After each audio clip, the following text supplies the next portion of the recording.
Hello and welcome. I'm Reverend Yan, founder of Evolving Enneagram. And I'm Angela Joy, Evolving Enneagram faculty. If you've been seeking a compassion-based, contemplative approach to Enneagram-informed transformation, you are in the right place. This is where contemplation meets the Enneagram. So we're in week 9 of a 12-week Sunday talk series based on the theme, Evolving Toward a Unifying Vision. The specific theme for the next 2 weeks is grounded presence and compassionate communication. Today's talk title is Compassionate Communication, Three Kinds of Empathy, and the Three Enneagram Stances. So we're going to take today in 4 parts. In part 1, I'll open with a story of the intention of the acorn. In part 2, Angela will share 3 kinds of empathy, namely to foster compassionate communication. In part 3, I'll come back and briefly touch on the 3 Enneagram stances.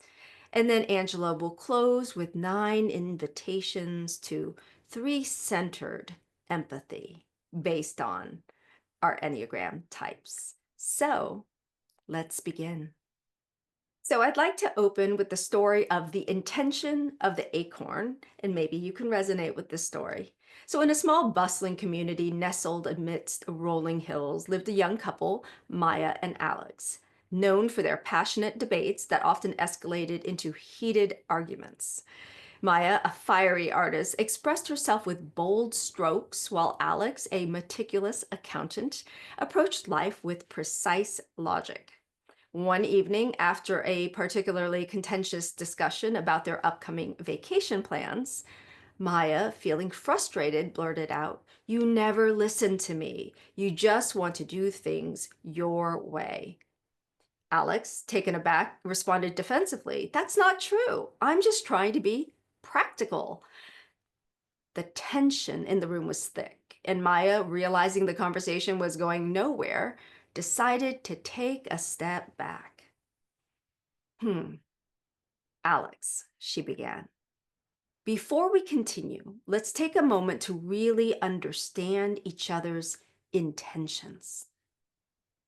This pause, the conscious choice to examine their underlying motivations, was a pivotal moment. Maya explained that her frustration stemmed from feeling unheard, not valued for her creative perspective. Alex, in turn, shared that his focus on practicality was born from a desire to ensure a well-planned and stress-free vacation. As the two delved deeper, they discovered the shared intention beneath their seemingly opposing views, a longing for a meaningful and enjoyable experience together. The next day, they approached their vacation planning with a renewed sense of collaboration. Maya, inspired by Alex's meticulous approach, created a visual itinerary that blended their shared interests, while Alex embraced her artistic vision, adding spontaneous elements to their schedule. The shift in their communication was not merely about words, but about the conscious awareness of their intentions behind those words. They learned that just like an acorn holds the potential for a mighty oak, their words could be planted with the intention to nurture understanding and connection even when facing disagreements. So with that, I'm going to hand it off to Angela to explore the 3 kinds of empathy. Here in part 2, we are going to address the 3 kinds of empathy. But before we get there, I'd like to share something that Warren J. Sofer wrote in his book, Say What You Mean, A Mindful Approach to Nonviolent Communication. There he teaches about the value of our intention and skillful communication. So intention is where we're coming from on the inside. What's our motivation? What's behind our words and actions? We live in a world that generally focuses on a win lose mentality. If our intention in the conversation is to win and the other person to lose, then we are coming from a scarcity mindset. Life exists as me against you or us versus them. From this place, we might believe that the one with more power gets their needs met and the other doesn't. But if our intention is to connect with the other and our viewpoint is one of abundance, could there be a possibility of a win win scenario? In fact, Sofer writes, the more mutual understanding, the easier it is to work together and find creative solutions. If a win win is a possibility, then rather than entering the conversation with our dukes up, as my dad used to say, we have the ability to come into the conversation with curiosity and care. So, first, let's consider curiosity. If it's our intent to connect, we can approach our conversations with more curiosity, which means we're interested in learning. We recognize that we do not have all the answers. It's a commitment to enter a conversation with a beginner's mind and a desire to listen and understand rather than judge, control, or win. Now, let's consider care. And I would like to talk about care in the form of empathy. Sofer describes three forms of empathy. Essentially, we have cognitive empathy, which is the ability to mentally take the other person's perspective. We can put ourselves in the other shoes and understand intellectually how the person feels. There is affective empathy, which is the ability to feel alongside the other person. Now, to be clear, we are not feeling their feelings. That is a slippery slope. We connect with our own heart, which resonates with the other. And then there's somatic empathy, which is the ability to sense another's experience in a felt sense or an embodied way. This is like a visceral, gut level knowing. Now, in the Enneagram world, we know that we love our triads. So we're going to correlate these three forms of empathy with the Hornevian triad of the Enneagram. Some of you may have learned this as the Enneagram stances. What form of empathy are you most likely to struggle with depending on your stance? Now, we're not saying that you are or that you do, but this is just something to consider. So, with that, I'm going to hand it back over to Nian to briefly discuss the Enneagram stances. All right, Angela. So, yes, well, I want to back it up again and start with Sofer, or J. Sofer taught, and the principles of nonviolent communication, which are sort of his educational like origins, says everything we do to meet a need, right? So just consider that here. And then as we look at the Hornevian groups, there we see three stances in the Enneagram. We have the assertive stance, which is types 3, 7, and 8. We have the compliant stance, sometimes called the dutiful stance, types 1, 2, and 6. And then we have the withdrawn stance, 4, 5, and 9. And each of these stances is like an approach to life in an attempt to meet a need. So basically that's kind of the definition of stances. Stances, by the way, are also called social styles, so you might have learned it that way. It describes how each type tries to get their needs met. And of course, there's a lot that could be said about these triads. For today, we'd like to focus on how each type within a triad has a dominant, a supported, and a repressed center of intelligence. And in particular, we'll focus today on the repressed center.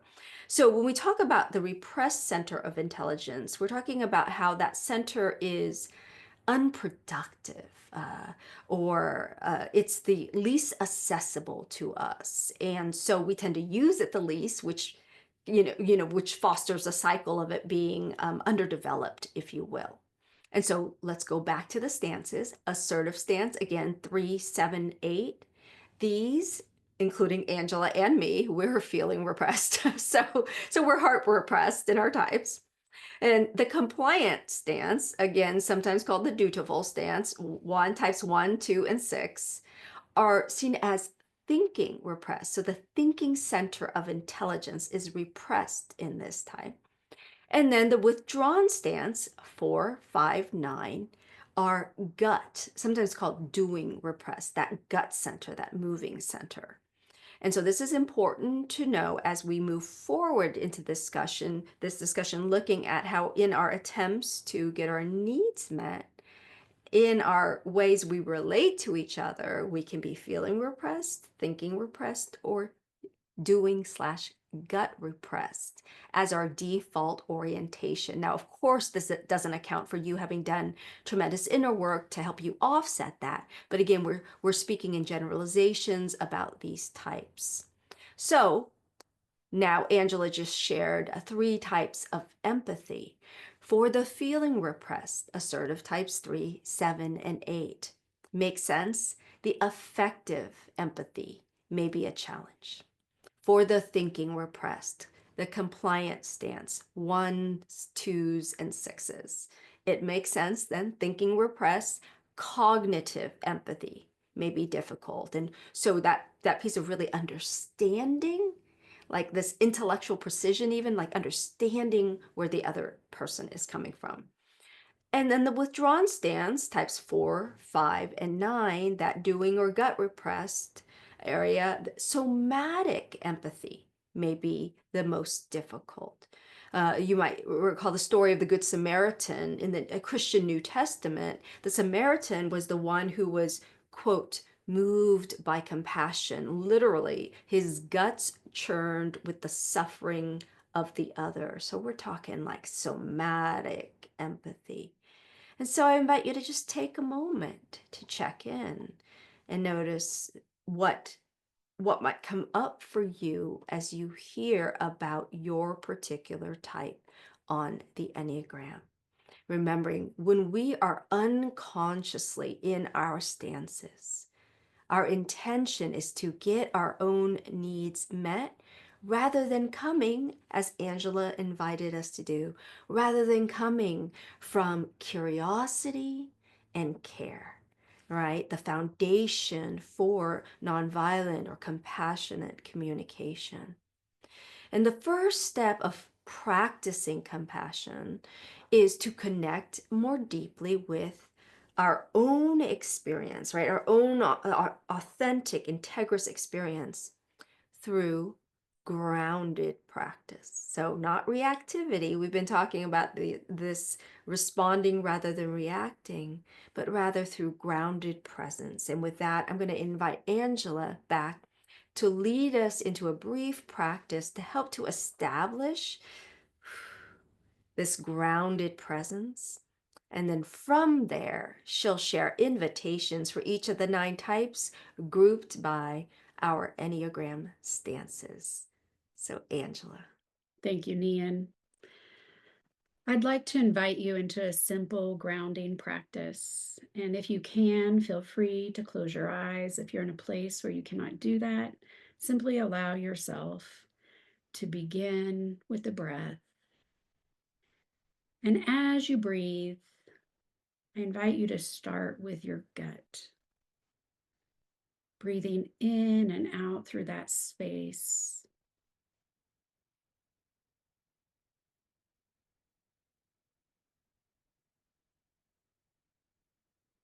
This center of intelligence that allows you to instinctually know, to get a felt sense of what is happening. As you breathe in and out, simply notice if by concentrating on that area that you are able to activate that felt sense.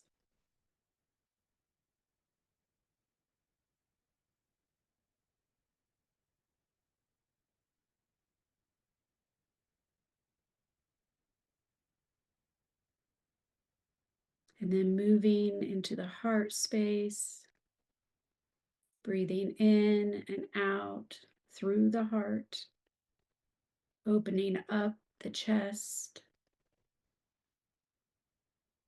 this center of intelligence that helps us to resonate and relate to one another, to connect in a feeling sense.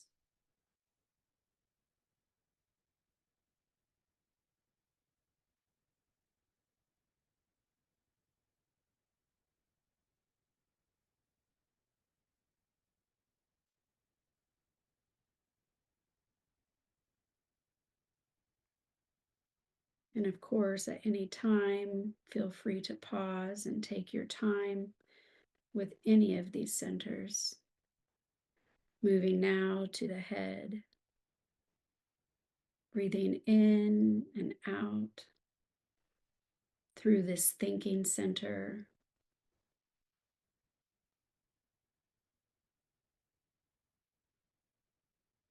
This place that allows us to consider one another's perspectives.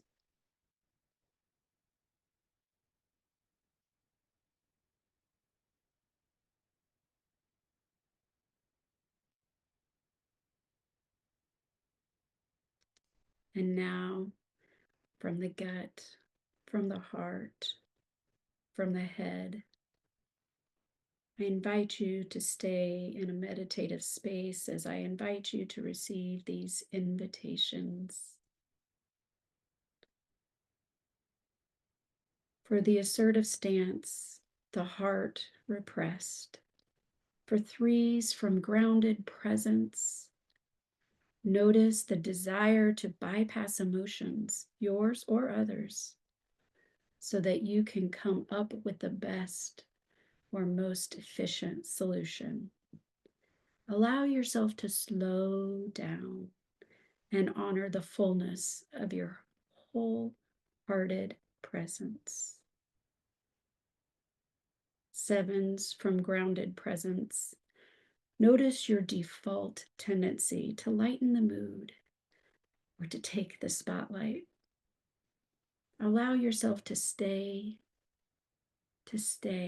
in this moment, fully present for even the uncomfortable feelings that might arise. For eights from grounded presence, notice the impulse to take over the conversation in order to determine an outcome.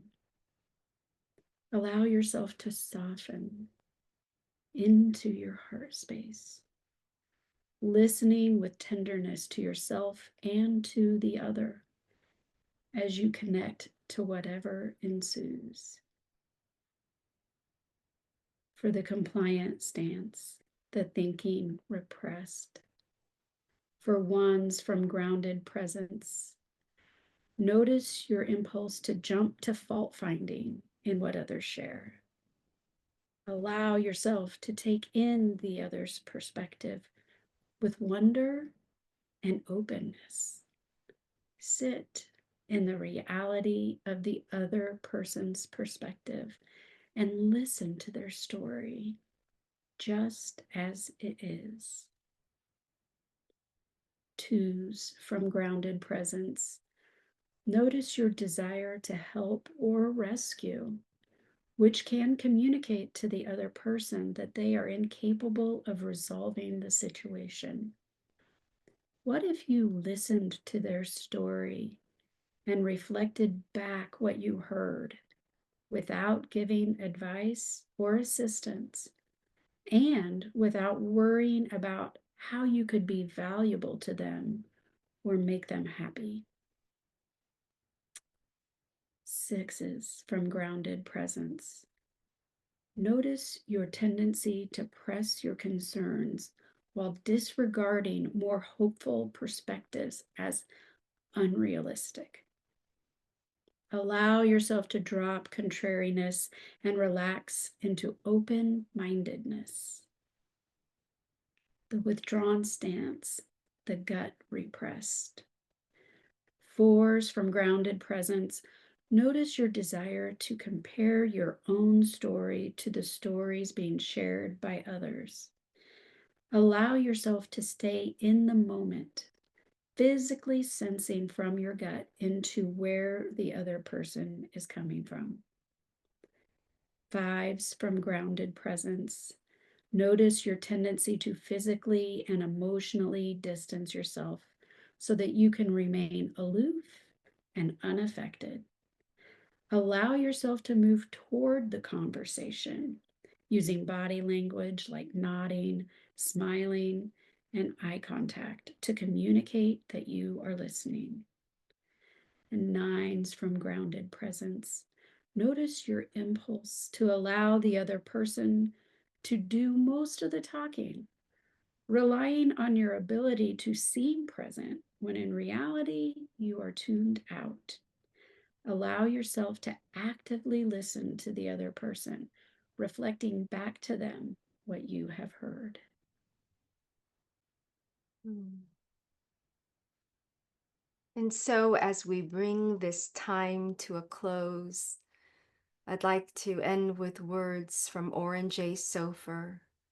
Leading with presence includes mutuality, seeing the other person as an autonomous individual, and uncertainty, acknowledging and accepting the unknown, both of which create new possibilities in dialogue.